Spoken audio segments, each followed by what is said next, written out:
ভালো হয়, খুব বিপদে পড়েছি। আরে আমার কালকে কাজ দিয়েছি, এখন কাজের কিছুই করলাম, তোমাকে কি করে সোনাটা ধার দেবো? আরে দেখো না দাদা। আরে বলছি তো আমার কাছে এখন হবে নি। গুরুদেব দিয়ে দাও না, ছেনাটা তো বিপদে পড়েই তো এসছে। তুই চুপ কর, এটা দিয়ে বাড়তি দেবো তোকে একবারে। সুরজ মাঠে ধার করেছে, অন্য কোথাও ধার করেনি, তোমার থেকে। আমার কাছে ভাই সোনা ধার হবে না, আমাকে তুমি যাই ভাবো। দাদা তোমার কাছে বহু আশা করে আসছিলাম, তুমি নিরাশা করে দিলে। আরে আমার যদি আগে থেকে কাজ দিত না, তোমাকে দিয়ে দিতাম। তোমার ভাইকে জিজ্ঞাসা করো না, কালকেই আমাদের কাজ দিয়েছে। কিছু করার নেই, এবার আমি তোমাকে সোনা দিতে পারবো না, তুমি যাই ভাবো। ঠিক আছে দাদা, চললাম তাহলে। হ্যাঁ,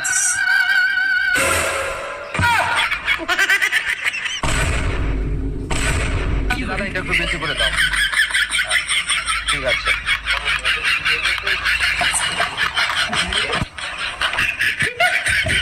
তুমি 1 গ্রাম সোনা চেয়েছো তো? হ্যাঁ। তোমার 1.5 গ্রাম সোনা নিয়ে যাবেন, ঠিক আছে?